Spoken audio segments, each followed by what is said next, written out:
Imagine waking up one morning to discover that your country's skies, your sovereignty, your defenses, your very freedom, are not protected by your military, not protected by your allies, but controlled from a foreign office thousands of miles away. Controlled by people who don't ask but threaten, who don't negotiate but command, who don't respect you but remind you every second that they can pull the plug on your security whenever they want. This is the terrifying truth Canada stumbled into, and the truth the world was never supposed to hear. It began quietly, almost innocently. Canada was simply looking to replace aging fighter jets. Nothing dramatic, nothing political, nothing controversial. Until the United States stormed in like a mafia boss, pounding on the table, demanding loyalty. Buy our jets or forget your trade deals. It wasn't a suggestion. It wasn't a friendly reminder between allies. It was blackmail. Clean, simple, unapologetic blackmail. And behind that threat, something darker was hiding. Because once Canada began looking beyond the loud American pitch, the government stumbled onto something the Pentagon desperately wanted to keep buried: the shocking weaknesses inside their most expensive fighter jet. Meanwhile, in the calm, snowy north of Europe, Sweden was preparing an offer the world would soon call one of the most disruptive moves in modern defense history. A fleet of high-performance Gripen fighters, battle-tested, cost-efficient, NATO-compatible, and shockingly cheap to maintain. A jet so efficient that American senators were quietly wondering if their own trillion-dollar F-35 program would survive the comparison. And this is where the curiosity turns into fear. Because once Canada looked at the numbers, the maintenance logs, the readiness rates, the upgrade controls, and the multi-billion-dollar repair delays, they realized the F-35 wasn't the perfect machine they were promised. In fact, too many of them simply didn't fly. They sat grounded, waiting for expensive repairs, governed by software Canada didn't own, controlled by a country that had just openly threatened them. So picture the scene. Canadian officials sitting at their desks, reading classified reports that reveal the jet they were pressured to buy is years behind schedule, billions over budget, and trapped behind maintenance chains that the US alone controls. A fighter Canada may pay for, but never truly own. A fighter that could be locked, limited, or delayed at the press of a foreign button. Meanwhile, the Gripen, which Sweden calmly brought to the table, was flying seamlessly with NATO aircraft in Europe. It was operating in Arctic conditions, communicating flawlessly with American systems, and outperforming expectations in joint exercises, right beside US forces who pretended compatibility wasn't possible. And then, just as Canada was quietly evaluating Sweden's offer, US officials began shouting again. "You can't run two fleets," they insisted. "It's impossible." Except Canada had already done it. Except multiple NATO allies were already doing it.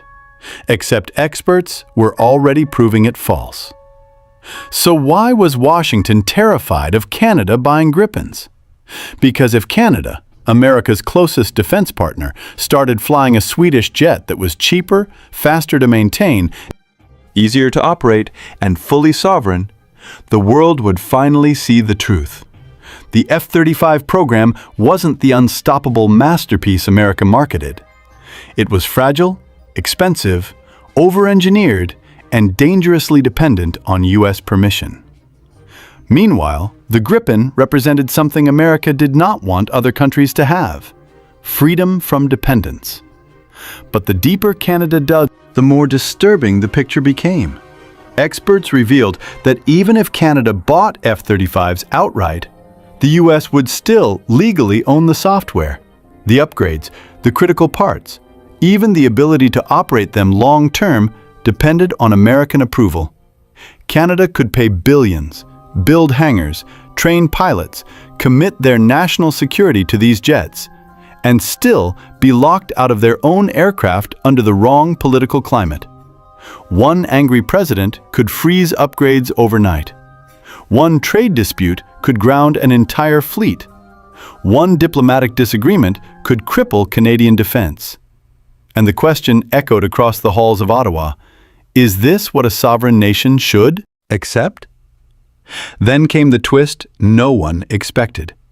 A retired Canadian general who once championed the F-35 came forward and admitted the deal no longer made sense. He warned of American control, warned of software dependency, warned of political leverage. Meanwhile, another retired general, who had spent years supporting the American jet, was suddenly revealed to be a paid consultant for the U.S. manufacturer. His warnings against the Gripen weren't protection, they were sales pitches. And once again, Canada found itself caught between truth and pressure, between facts and fear, between independence and foreign control. But Sweden didn't intimidate. They didn't threaten. They simply offered something Canada hadn't seen in decades: a sovereign deal. Build the jets in Canada, hire Canadian workers, establish factories on Canadian soil, create up to 10,000 Canadian jobs, allow Canada to own its own jets, control its own software, and customize its own fleet without asking permission from any foreign government ever again. It was a bombshell offer, one that terrified the Pentagon even more than losing a sale. Because if Canada accepted, the Gripen would become a symbol of a new defense era, one where smaller nations break free from American dominance, one where the world discovers a jet that doesn't need billion-dollar repair hubs, doesn't require months-long maintenance cycles, and doesn't sit grounded waiting for software parts locked behind political conditions. And the story only grew darker. Classified assessments warned Canada that American political instability made dependency extremely dangerous. Presidents changed. Policies reversed overnight. Threats escalated. Allies were punished without warning. Contracts renegotiated by force. Tariffs used as weapons. America's trustworthiness as a partner had been shaken globally. And Canada realized the terrifying possibility. What if we buy the F-35 and the next U.S. administration cuts support, raises costs, or restricts upgrades? Because history showed they already had.